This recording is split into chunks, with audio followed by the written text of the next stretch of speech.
The air inside the wounded star was thick with heat noise, and the acrid scent of at least 7 incompatible alien pheromones. The hum of old wiring buzzed through the floor like a distant war drum, unnoticed by most until a Cathari warbringer crashed through a reinforced wall, flattening a low table and 2 chairs before skidding to a stop. The bar fell silent.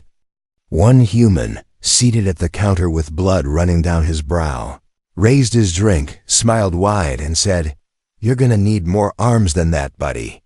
That was the moment everything started to go sideways. Before the Cathari Dominion began their campaign against humanity, before the First Fleet decloaked over the Ember colonies, before entire systems learned to fear the phrase terraformed with prejudice, there was a tavern, one place, one fight, one mistake. Gorlax Prime was technically a neutral station, but everyone knew neutrality was a joke wrapped in credits and duct tape. Traitors, pirates, mercenaries, diplomats, they all passed through. And so did the Cathari, tall-scaled, four-armed warriors bred in military caste lines for 1,000 generations. War wasn't a profession to them. It was religion, ceremony, purpose, humans. They were the unpredictable new players in the galactic community. Barely 2 centuries into faster-than-light travel, they'd already earned a reputation for being inventive, emotional, and recklessly brave.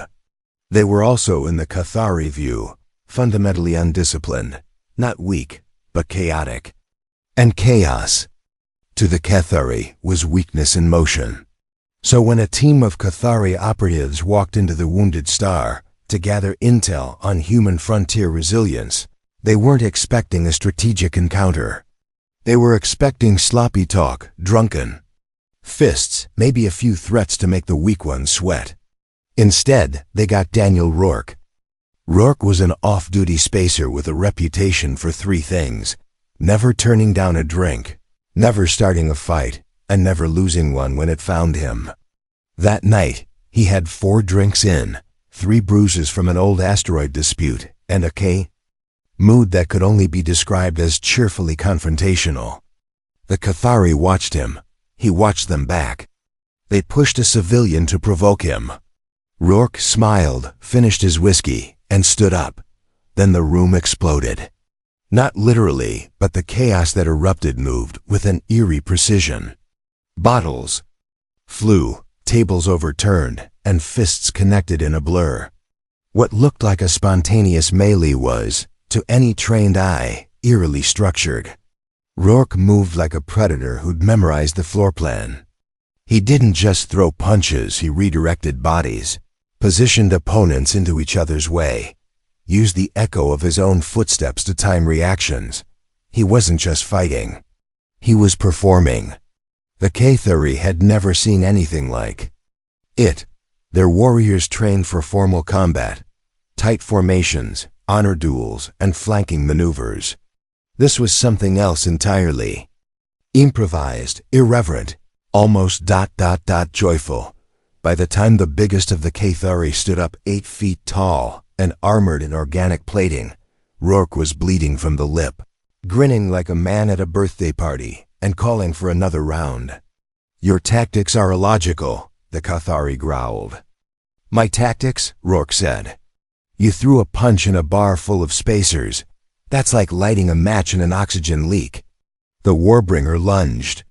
Rourke sidestepped, grabbed a stool, and brought it down like an executioner's axe. Wood splintered. The Cathari crashed through the wall. Silence. Then Rourke, holding what was left of the stool, turned back to the bartender. "You've still got that earth whiskey, yeah? The one that tastes like burning shame and regret?" The bartender, a Grishun with 6 eye stalks, nodded slowly and slid a dusty bottle across the counter. That was when the Cathari commander, watching from the shadows, tapped the side of his helmet. A silent ping was sent across systems, activating deep monitoring protocols and behavioral pattern analysis. He had expected chaos, but this wasn't untrained violence. It was something worse. Organized unpredictability. The files they'd compiled on humans, painted them as emotionally unstable, prone to tribalism, easily distracted. But this man had turned a bar fight into a tactical expression. And the others, humans and non-humans alike, had responded to him as though it were routine, as though brawls were rehearsals, not outbursts. The commander spoke quietly into his comms. Initiate Project Ember Veil. Begin cultural threat analysis. Humans are ... more complex than we assumed. Across the galaxy, ships prepared to strike. But in that moment, the seeds of doubt began to take root. The Cathari had planned for brute force, for subterfuge, for technological edge. They had not planned for Daniel Rourke. They had not planned for tavern fights that turned into tactical nightmares. And they certainly hadn't planned for a species that considered chaos a team sport. The bartender poured the whiskey. Rourke toasted the wreckage, then looked at the shattered wall. Who's next? The Cathari wouldn't forget that line. Neither would the galaxy. The Cathari Dominion didn't send another warbringer to the wounded star. They sent a team of analysts, quiet ones. Observers. The kind that wore civilian garb, posed as diplomats or traitors, and carried neural recording implants behind their eyes. Their mission was simple: study human behavior, isolate the anomaly, and determine if the Rourke incident was an outlier or a symptom of something deeper. It didn't take long for them to find their answer. The second brawl broke out on Minerva Station, a corporate outpost orbiting a dying star where human engineers drank after 12-hour shifts maintaining the station's decaying infrastructure. The Cathari observers were present, watching from a corner booth. The humans were exhausted, drunk, laughing at stories that made no sense in translation. Then someone dropped a wrench. A drink was spilled.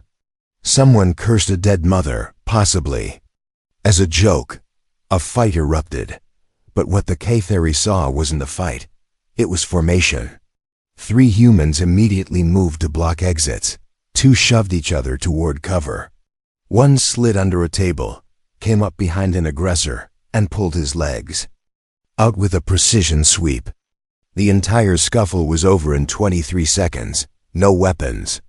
No casualties. No explanation. Then they all bought each other drinks and started singing. The Cathari recorded everything. Back aboard the Dominion warships in orbit, High Command reviewed the footage in silence. Battle analysts replayed each sequence, over and over, trying to find a pattern they could classify under known tactical systems.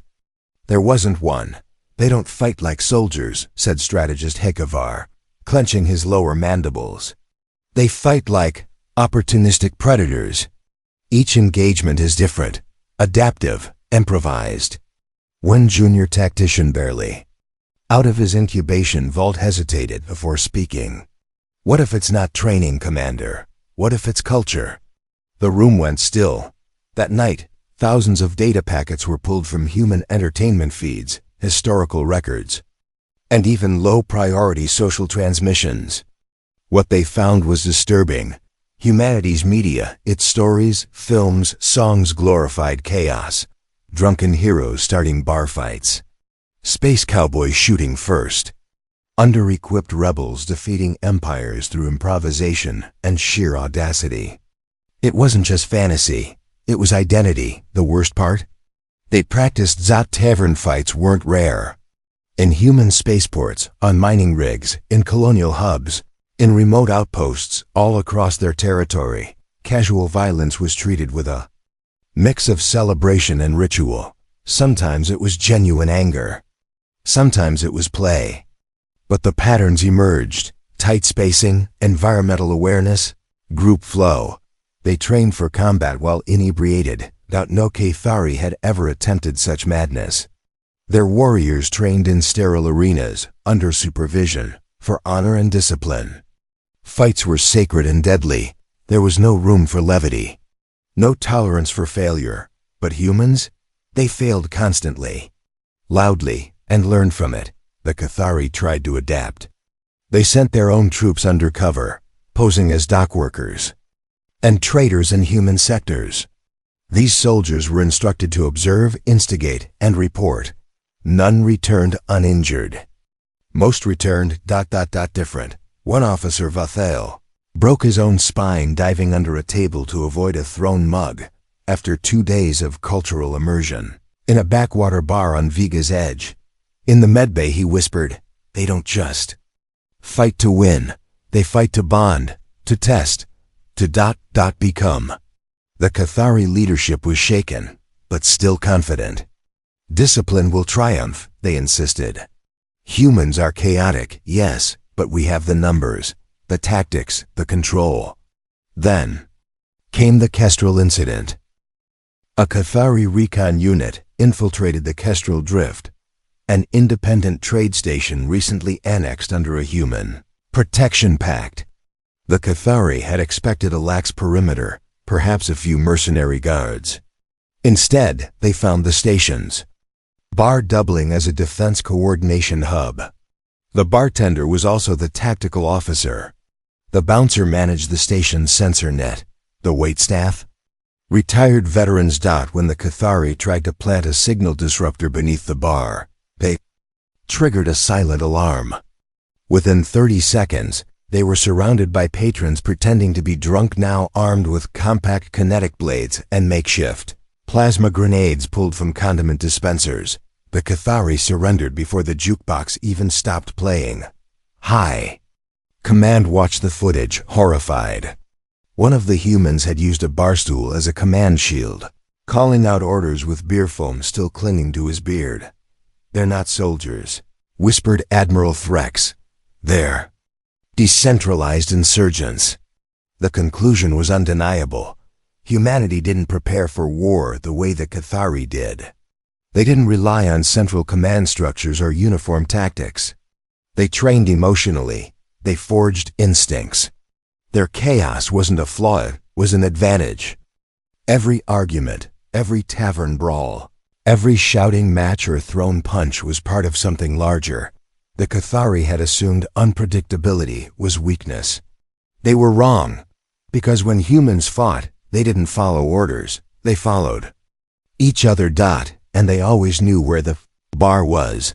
That realization landed like a hammer in the war chambers of the Cathari Dominion. The invasion plans continued, but now, commanders reviewed footage of bar fights with the same gravity reserve for battlefield analysis. Tactical briefings ended with warnings like, "If you enter a human settlement and there's a tavern at the center ...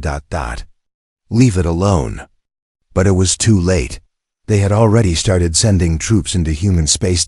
And every step they took forward was another step deeper into an enemy culture they didn't understand. One commander said it best. Weeks later, after a failed mission, left half his squad hospitalized by a group of colonists armed with beer bottles and sarcasm. "We brought soldiers. They brought drinking buddies with grudges." The signs were clear now, but no one at the top was ready to admit just how badly they'd misjudged humanity. Not yet. That came later. After the first twist. After they learned the true nature of the tavern. And by then, it was already too late. It started, as many bad ideas do, with overconfidence. The Cathari Dominion launched Operation Ashmantle with full strategic backing. It was meant to be a controlled test, capture the human colony of Eldon's Reach, neutralize resistance, and extract data on human combat psychology. Eldon was small, rural, lightly defended. No fleet presence, no orbital cannons. Just farmland, mining rigs, and a single tavern. "Their resistance will be minimal," said Commander Julek, reviewing aerial scans.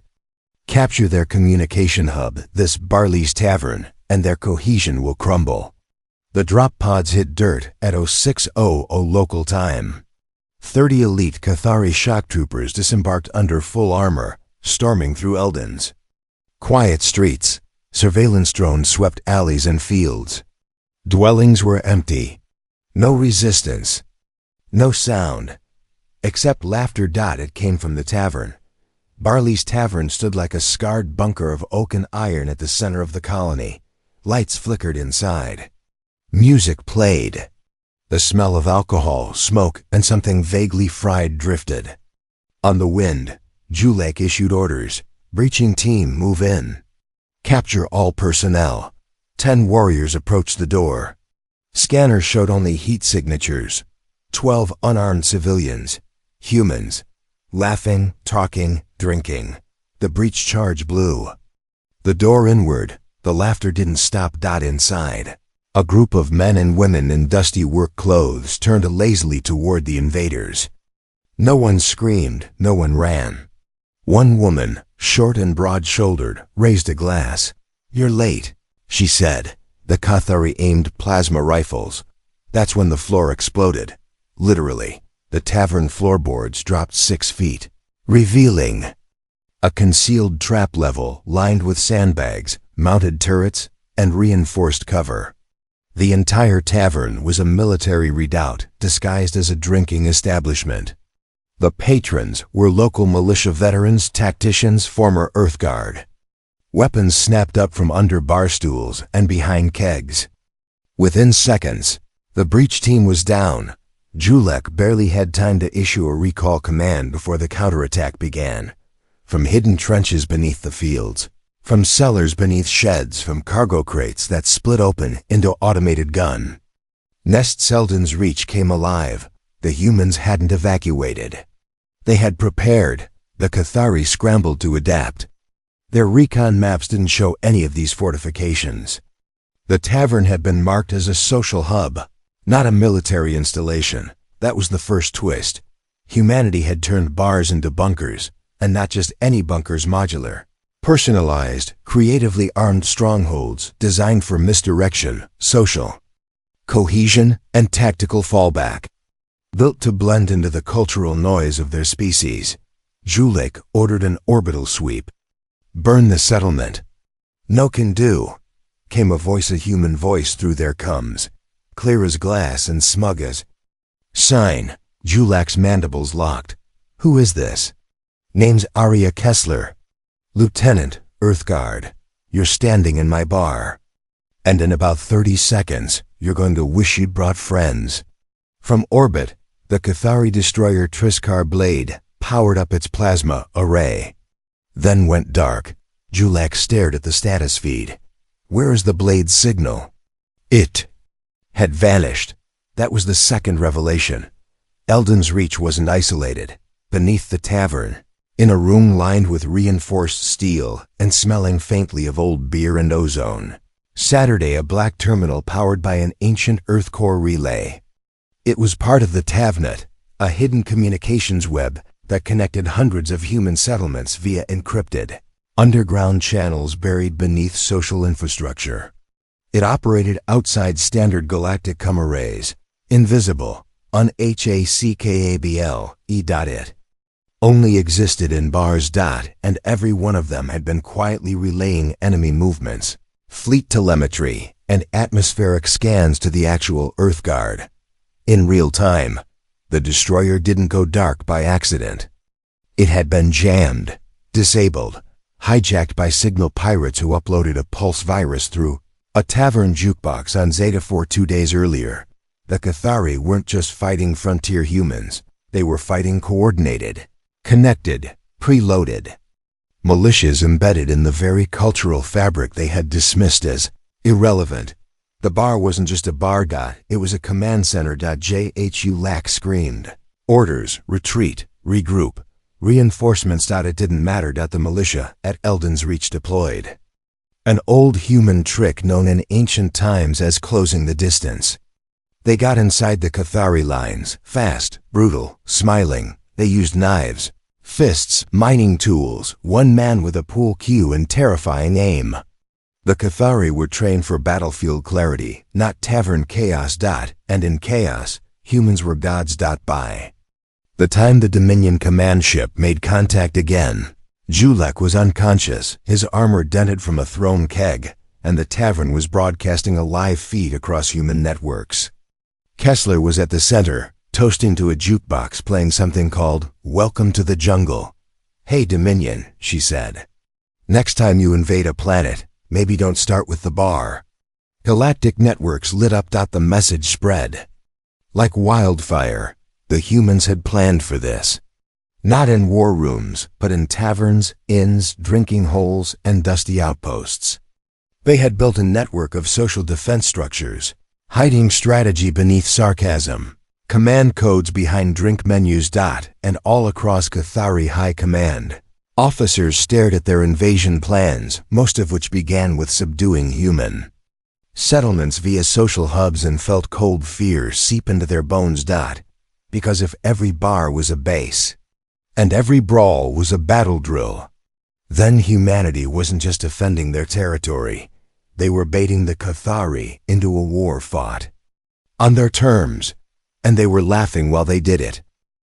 The Dominion changed tactics. No more frontal assaults. No more bar raids.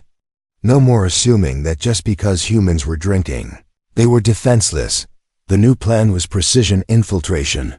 Sneak past the outer colonies, bypass the obvious traps, and strike at key logistical nodes deeper inside human territory. Hit them where the booze didn't flow and the jukebox didn't play.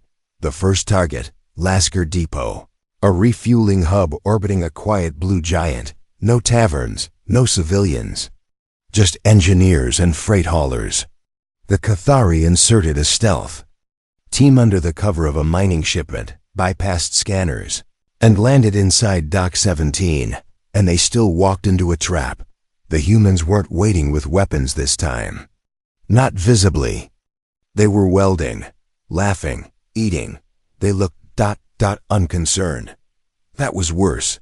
The Cathari waited, unseen, studying patterns. Workers moved with practiced chaos. There was no order. No command barks, no visible patrols. Yet everything ran with smooth precision. One of the infiltrators, Commander Verlake, watched a group of humans play a game with socket wrenches and bottle caps during lunch. They were shouting nonsense, something about rules being optional. But when an alarm chirped, barely audible, 4 of them vanished from the mess hall in under 5 seconds, reappearing on the upper platform in full EXO-rigs. It wasn't a game. It was reflex conditioning disguised as recreation.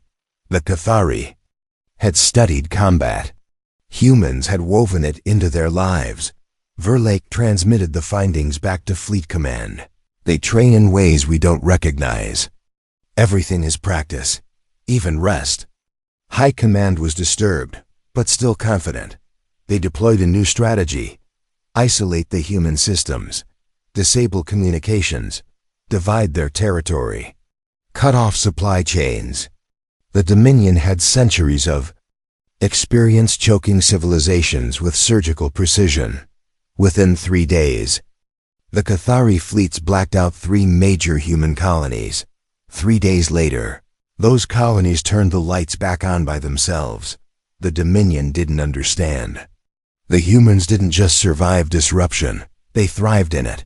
Without centralized power, they reverted to backup generators and microgrids.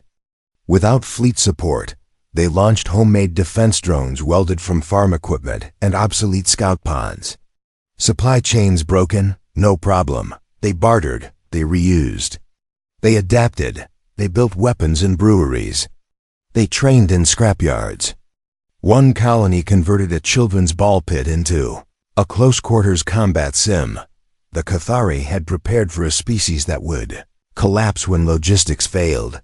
They were facing the species that had never stopped preparing for that exact scenario. Even worse, the humans were now turning the infiltration around. On a Dominion battlecruiser above Haxon Prime, the bridge crew froze as a routine maintenance console burst open and a man, greasy, half-drunk, and laughing, rolled out with a bottle in one hand and a plasma charge in the other. He saluted with the bottle, yelled, "For Barley's," and detonated the main power conduit. The explosion didn't cripple the ship, but the panic did. Because for the first time, Dominion ships weren't just being attacked, they were being humiliated. Human boarding teams weren't formal strike squads. They were bar teams, militia drifters who dropped from freighters inside hacked cargo crates, armed with short-range disruptors and psychological warfare. They made jokes. They brought music. They sprayed graffiti. One team disabled a warship's bridge by welding all the doors shut and blasting sweet caroling on every frequency. It wasn't just sabotage. It was mockery. And that did more damage than plasma. Cathari. Command morale began to crack. Troops hesitated when entering human settlements. Officers questioned tactical orders involving civilian zones. Some even refused to deploy if there was a tavern within 5 kilometers. They fight with joy, one lieutenant muttered in a combat log. How do you defeat something that laughs while bleeding? The Dominion scrambled to understand. They pulled every file on Earth history, every psychological profile, every intercepted video log. What they found was worse than they feared. Humans weren't a race that hated war. They didn't glorify it either. What they glorified was resistance. Rebellion. The refusal to bow. Their heroes weren't conquerors. They were underdogs. They didn't worship strength. They worshipped grit. Every bar fight. Every tavern turned bunker. Every underarmed crew standing against a technologically superior foe. It was personal, cultural, species deep. Worse still, humanity wasn't just reacting anymore. They were organizing. The TAF net had grown. Now it wasn't just bars and inns, it was food trucks, barber shops, old radio stations on forgotten moons.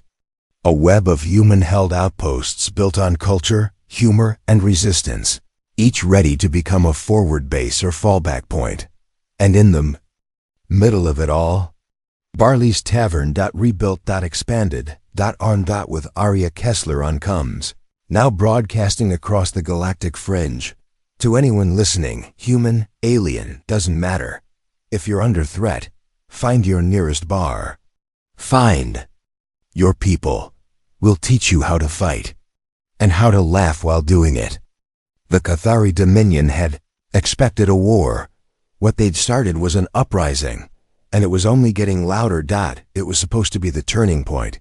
The Cathari, bruised but unbroken, had regrouped in the Krila system, gathering their 3 remaining armadas around the heavily fortified moon of Dravak 7. This was where they would make their stand, where they would lure humanity into a trap, wipe out the Tafnet insurgents, and reclaim their reputation across the galaxy. They deployed the Apex Protocol. No more limited skirmishes. No more elite strike teams. Now it was total force planetary bombardments, psychic suppression waves, the Null Mantle, a device that shut down electronic communications in a 2,000-kilometer radius. Nothing could get in.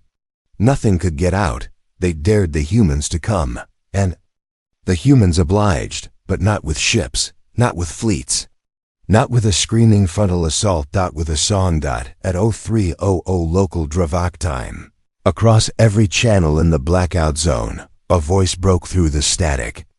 No encryption. No military code. Just a scratchy live acoustic guitar and a raspy voice singing an old Earth tune. Ain't no grave can hold my body down. At first, the Cathari thought it was a glitch, a power bleed. Then came another voice, then another. Hundreds from within the system. Human insurgents were already on DRAVAK-7. Even with the Null Mantle active, even when no ship had breached their orbital security grid, they were already there. That was the second twist. Humanity had sent no new forces, because they didn't have to. Dravak 7 had bars. Old mining ones. Half dead, forgotten by the Dominion, hidden in the slums of maintenance sectors and sewage corridors. The humans had been seeding the moon for years, embedding personnel, weapons, listening posts. Whole regiments trained to live in Dominion-controlled space undetected for generations if necessary. They didn't break in. They grew in. And now they were harvesting chaos. In less than an hour, Dominion internal networks began reporting morale collapse incidents. Engineers defected. Mercenaries abandoned posts. In one case, an entire squad of Cathari soldiers dropped their weapons and joined a human bar fight, not out of loyalty, but because they wanted to see how it ended. That was when the final blow fell. It wasn't a ship, not a dreadnought, not a battalion. It was a woman. Arya Kessler, broadcasting live across the TAFEnet, via a pirate transmitter hidden in a janitor's closet on DRAVAK-7. She stood, boots on a Cathari command table, flanked by 2 human engineers holding drinks and rifles in equal measure. Behind her, the Dominion crest had been vandalized into a smiley face. To the Cathari High Command, she said, smiling, "We tried to warn you, we really did, but you wouldn't listen. You thought we were jokes. You thought bars weren't dangerous." She paused. "Let me introduce you to the third round doctrine." No one in the galaxy had heard that phrase before, but they would never forget it after. Kessler continued. "First round, confusion. You think we're weak, you move in. You laugh at our beer. You underestimate the jukebox. That's your mistake. Second round, resistance. We fight back, not clean, not noble. Just fists, knives, music, and a whole lot of spite. Third round?" She leaned in. "That's when we get mad." And behind her, something clicked. A countdown timer. The Dominion scrambled to trace it. Too late. Across Dravak 7, hidden beneath breweries, behind kitchens, inside vending machines and fryers and mop closets, plasma cores ignite. Not to explode. To REPOWER. The null mantle failed, and every disabled human comes. Device lit up at once. Kessler's face was replaced by hundreds engineers, farmers, ex-soldiers, cooks, drunkards, poets, all with weapons, grins, and decades of rage. The humans had used the blackout to lure the Dominion into a single location, and now they were reconnecting. Earthguard battlecruisers dropped from warp within seconds of the mantle's failure, coordinated by TAFEnet pulses carried through. Literal beer shipments. Yes.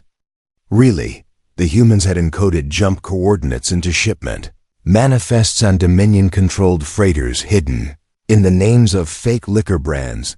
No one had suspected that a crate labeled Six Finger Whiskey held the nav codes to a tactical fleet insertion, but they did, and when the cruisers arrived, they weren't alone. Other species came too, the Trellina, the Gorshini, even rogue ex-Cathari deserters, races that had once feared humanity, or written them off, now arriving in cloaked ships with one message: we want in. Because humanity didn't just fight, they inspired.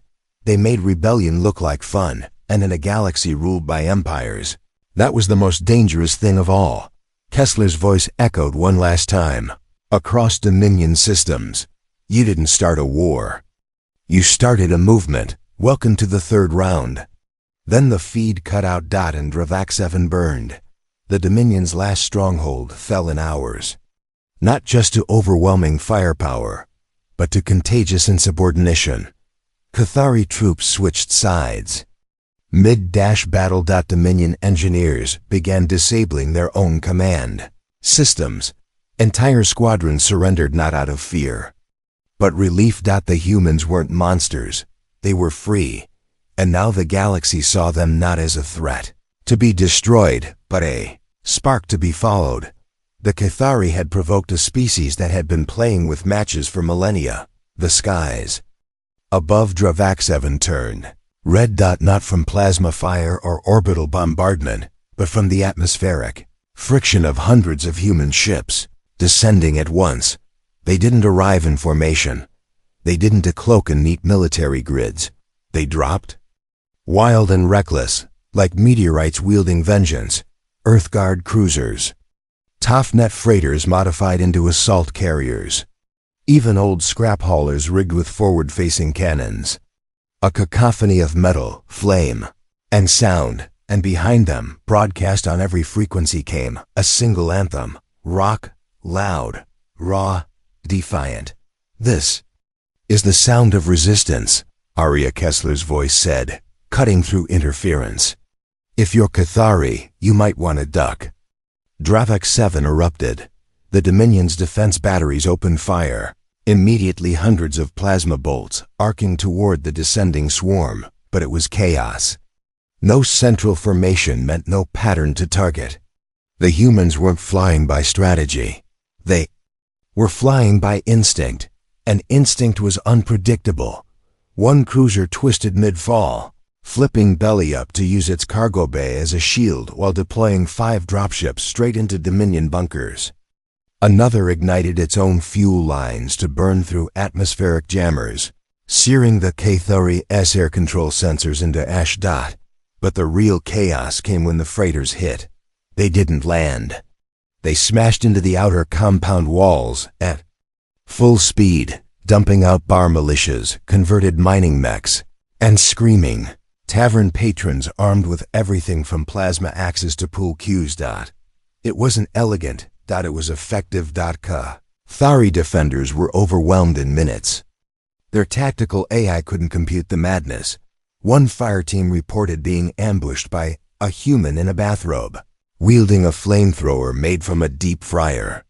Another squad described being psychologically destabilized when a group of insurgents used old Earth karaoke machines to blast death metal during a flank maneuver.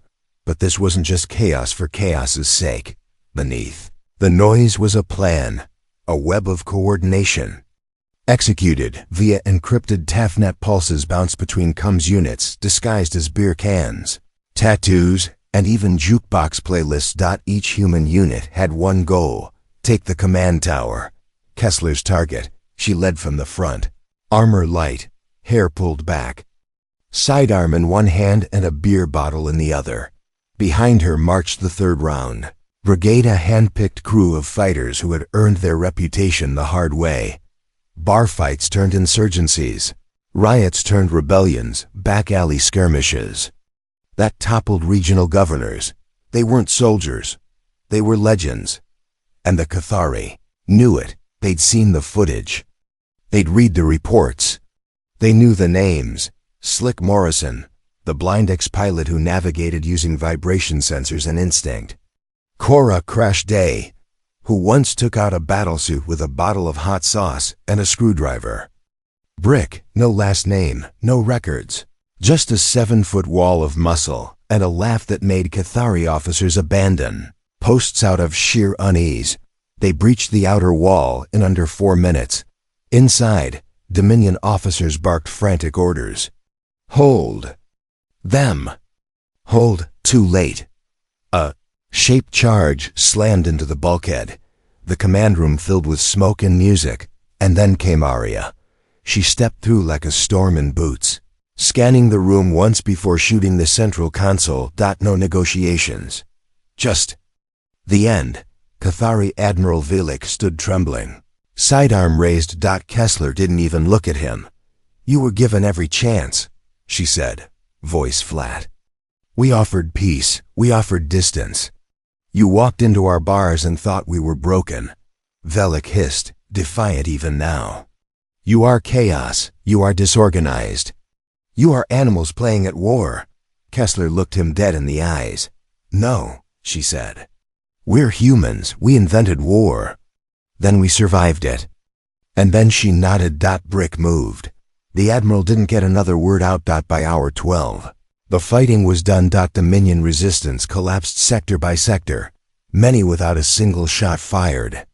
Human drop teams were helping wounded Cathari soldiers before the smoke even cleared. By hour 15, the last Dominion cruiser fled the system. It didn't stop to fight. It didn't even transmit a distress signal. It just ran. Because everyone on that ship had seen the writing on the wall. The humans had won, not through overwhelming force, but through grit, cunning, culture.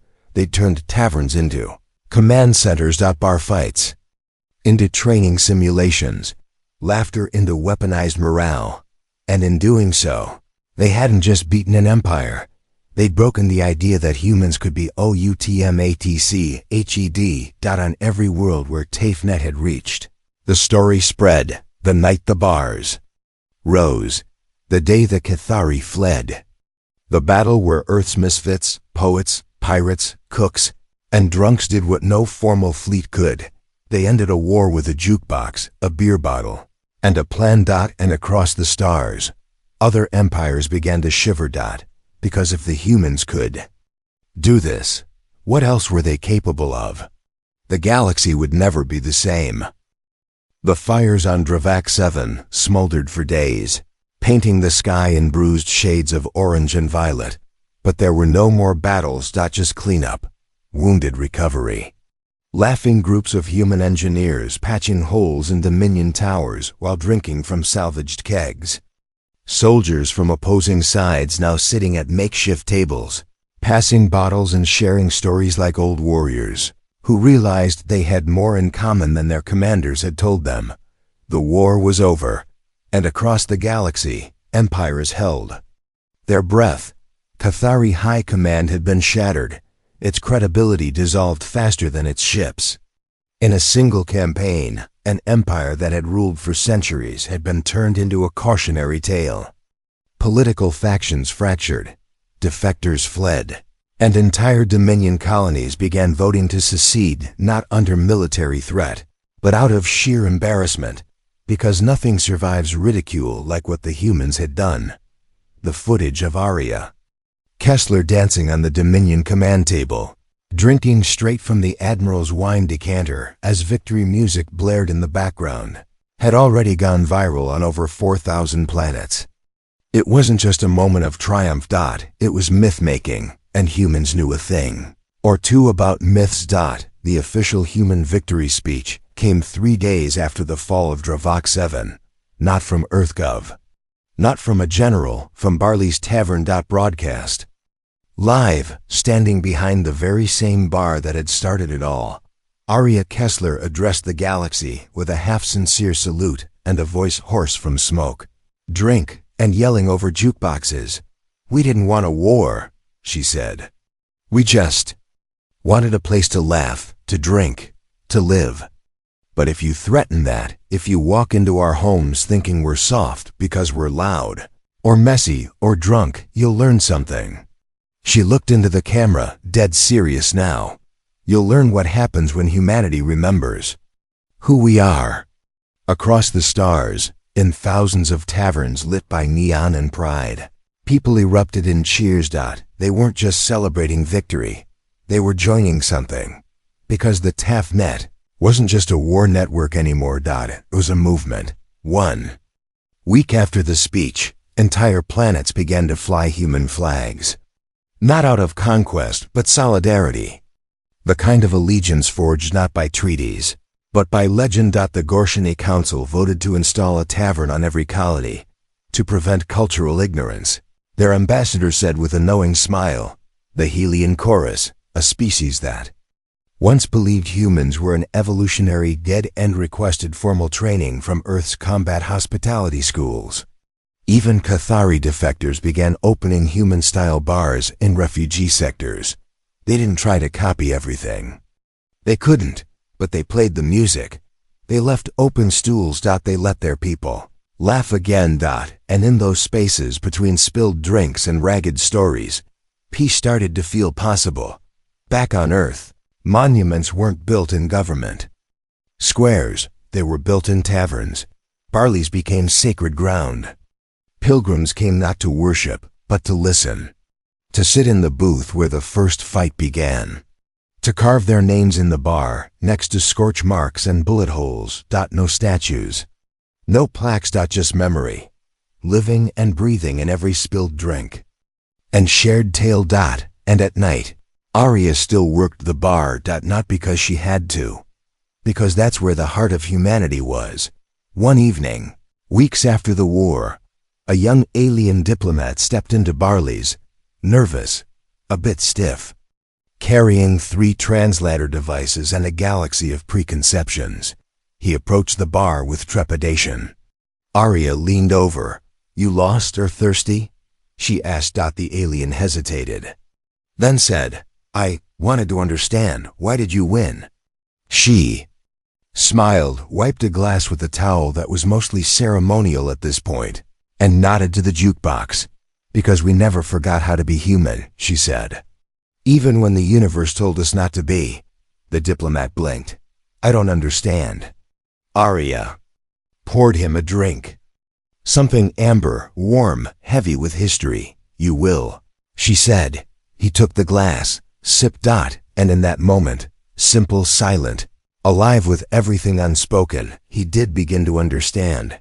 Elsewhere in the galaxy, stories spread like wildfire. Tales of a one-eyed mechanic who disabled an entire Dominion drone swarm with nothing but a frying pan and sarcasm.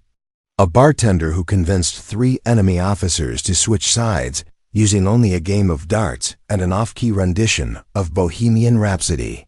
Each one was more ridiculous than the last. And every single one.